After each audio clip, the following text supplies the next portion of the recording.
When I started to think about how to make this movie, I knew that the purpose was to help people understand the content's meaning.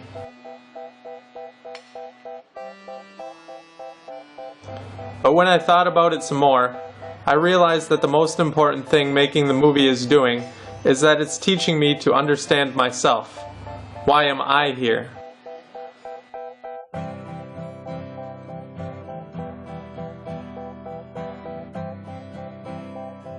We all have busy schedules. We're making money to pay our bills, taking care of our kids, and solving the everyday problems of life. When we do talk with friends, we frequently talk about how we can make more money in the future so that we can buy a house and a car. We're in a constant mode of paying off debt. But at the end of the day, what's the point of it all? And are we really happy?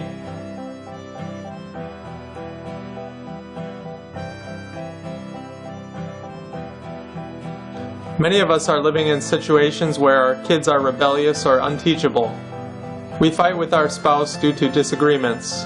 We keep repeating the same patterns, and a constant state of numbness has become the norm. Isn't there any way to reduce the trouble and conflict in our life?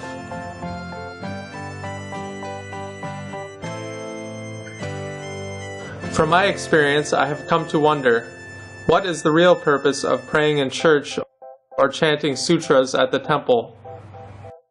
Is it for the sake of ceremony? Is it to change others? Or is it to change myself? If I am angry, delusional, and greedy when I enter the church or the temple, but don't understand the real purpose of prayer or chanting, then do I really get anything from being a part of these ceremonies?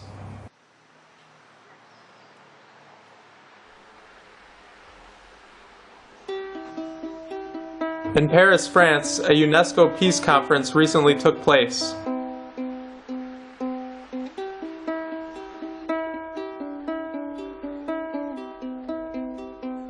Leaders from the government, education, business, and the world's religions gathered together. The goal of the conference was to promote world peace through putting forth great effort to build a society filled with love and harmony.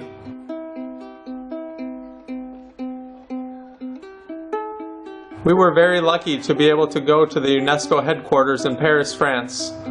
We are sincerely hoping to hear something that touches us deep in our hearts and gives us the answers we seek. The conference first paid special tribute to the late Thai king, His Majesty Bhumibol Adulyadej, who passed away last year.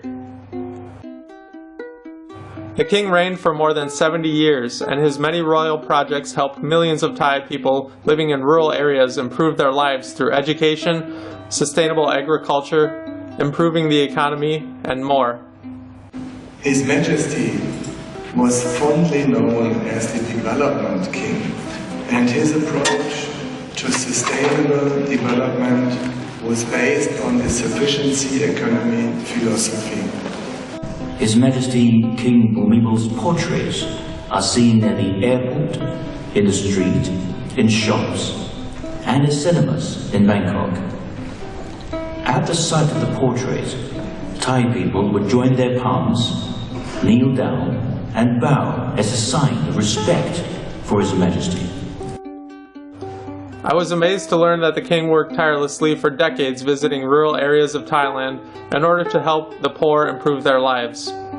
He spent a lot of time with the sick and eventually became blind and sick himself because of this.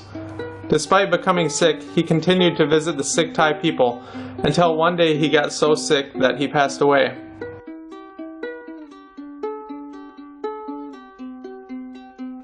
I was lucky enough to be in Thailand recently and saw firsthand how much the Thai people loved their king.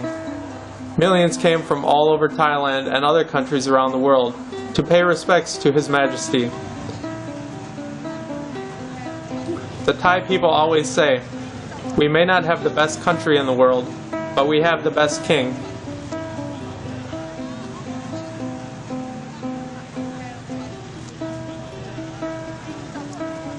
After learning about the King of Thailand, I really felt that he was a saint. He is someone worthy of emulating in today's turbulent world. I wondered about how the king thought. Some of the speakers talked about the king's mindset for improving Thailand. He proposed for politics the Buddhist principles of the Tosapit Rajatan, the principles of the righteous ruler, the righteous king. And secondly, he proposed sufficiency economy principles. Each of these things is taken from the Buddha's teachings and applied to the problems of our times. At the center of the Buddha's teaching is a recognition of an internal weakness.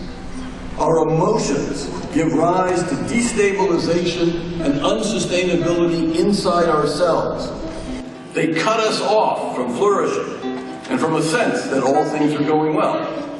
They interpose their powers to build a wall between us and what is around us, preventing us from benefiting from reality. But the wall is not outside.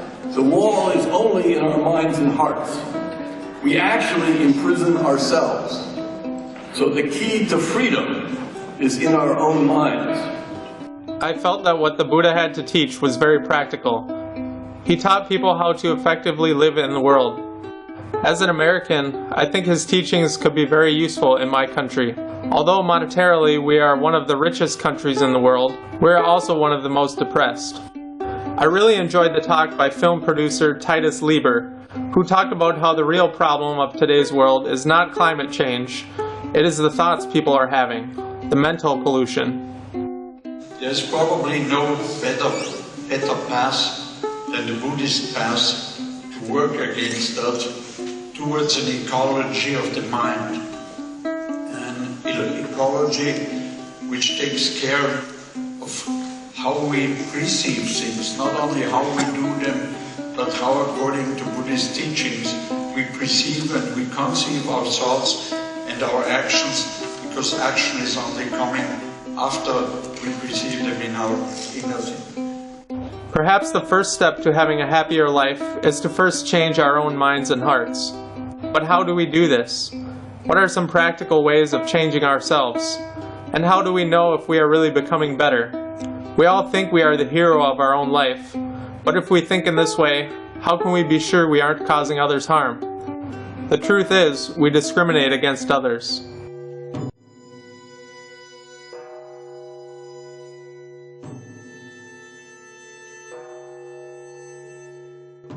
During the conference, a traditional Chinese ancestral remembrance ceremony was held.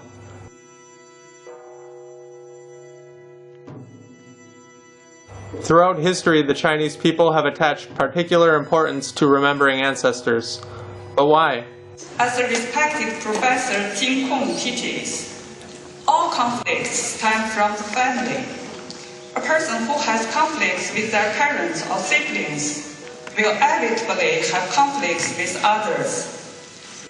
By respecting and loving our parents and siblings, extending this to respecting elders, such love and respect can bring harmony to our community, can extend to harmony in our country, and ultimately the world.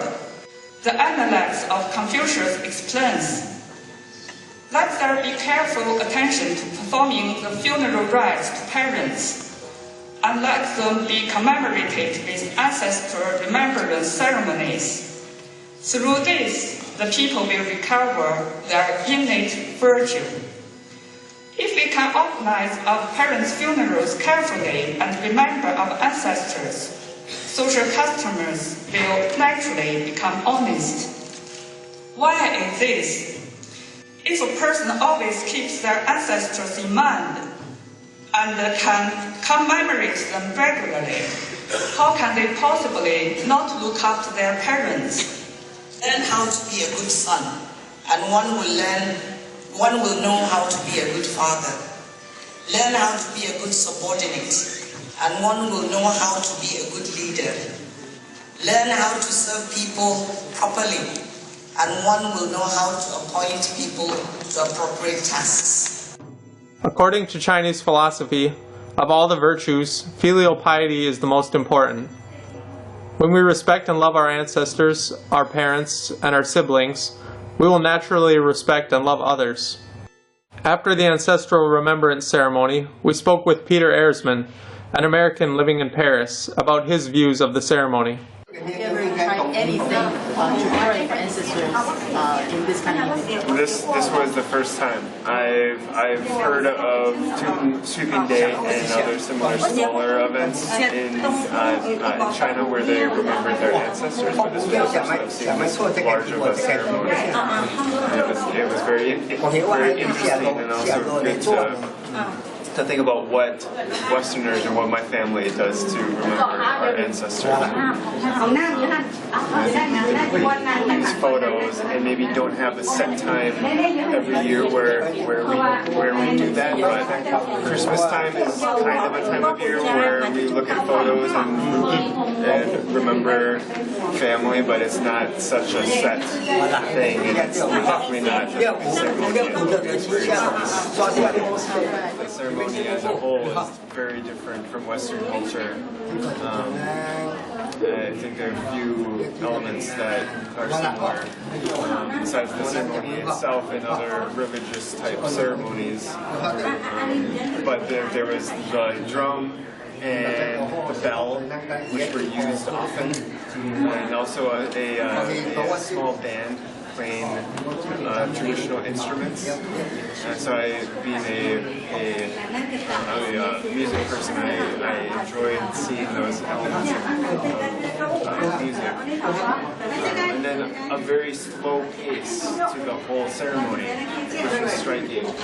And it seemed that the goal of that was to put people into a reflective mode and a respectful mindset. There is a Chinese saying that goes, "If the family lives in harmony, all affairs will prosper." We've all heard how psychological problems stem from the family.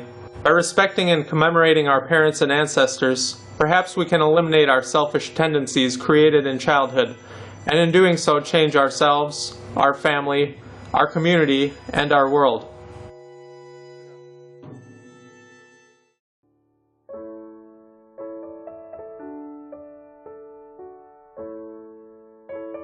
A big part of creating world peace is understanding how to create it. Much of the conference emphasized the importance of education, understanding both the importance of learning about our own faith as well as the faiths of others. Again, we spoke with Peter, who shared with us his views on interfaith education. I have long felt that interfaith education is very important, something that is oftentimes lacking from other intercultural education. But it's such a history, culture, society, and any one person. When you really get down to the core, it's typically coming from some spiritual, faith-based roots. Even if they don't practice, it's still part of the culture in general. So to be able to understand that about other people is really great. And then also, again, going deep to learn about your own faith, in a time when a lot of people have stepped away from because there's somehow a negative view or bad things have happened, and I'm thinking about Westerners now. They think about war and the conflict that religions have caused, which has made them want to back off from it. But actually, when you get back to the texts, the scriptures, and study what the faiths are actually teaching and are talking about, they're all about love and bringing people together to help each other, not to kill, not to go to war, and there's really a need to introduce the secular world to all of the wisdom of the world's faiths. At one point during the conference, we were lucky enough to visit the new office of Professor Ching Kong's Friends at UNESCO.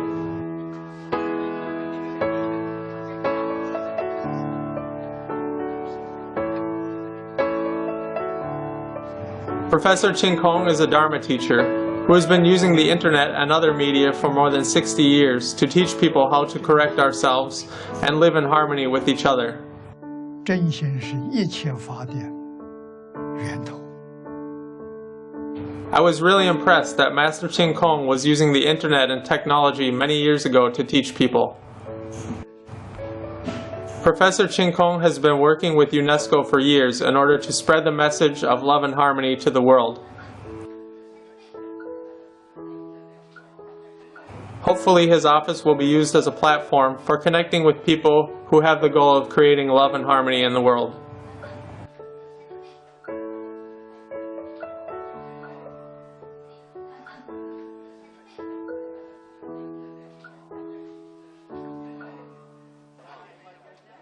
At the event, free books educating people on topics such as Buddhism, filial piety, and the ancient governing principles of China were provided. The books were provided by the Pure Land Learning College, which was a sponsor to the event.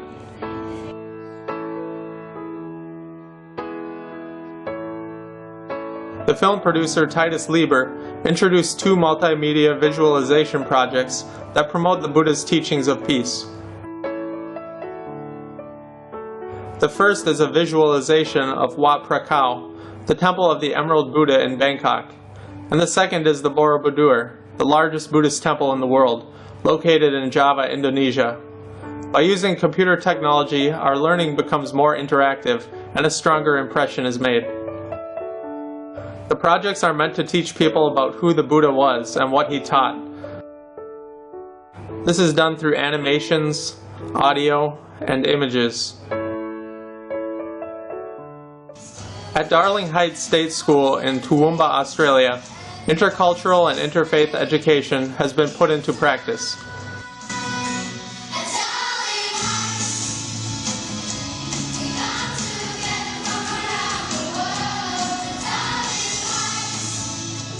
Its students come from more than 40 different countries. They represent dozens of different cultural backgrounds and languages. I feel that learning from others about how to bring about world peace and at the same time educating others is crucial for spreading world peace. During the conference, we learned about the power that the mind has to affect a person's environment. Water is showing us this.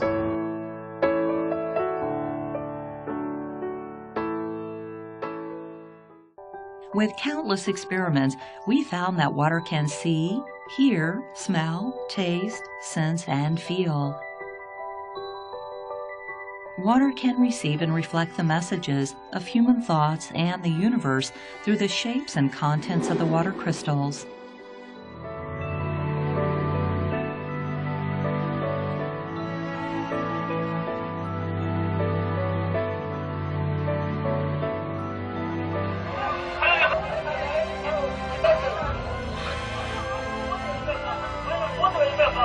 That people had stored the cockpit.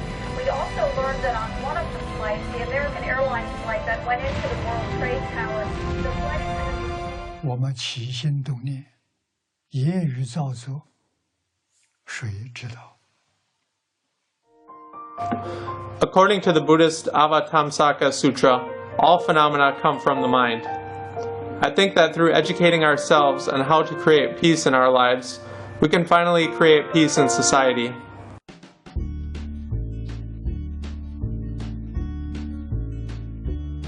I realize that we have all the tools necessary to create world peace in the world right now. Creating world peace is about first changing our own minds and hearts. When we change our minds and hearts, we become good, and this goodness will radiate outwards towards others.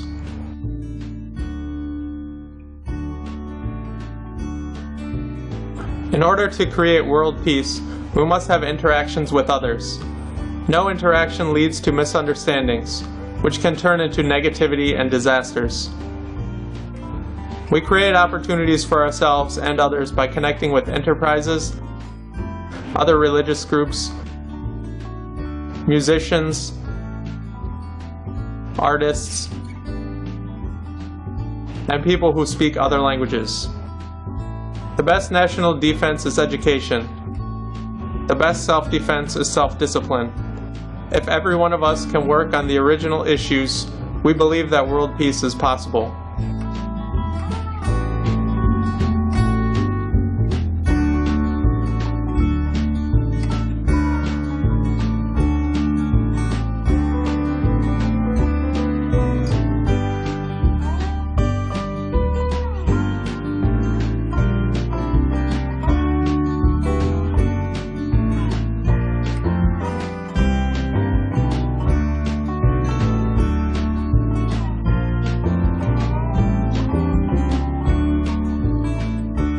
World peace starts with me, in my own mind and heart. From here we connect with others through interaction and collaboration.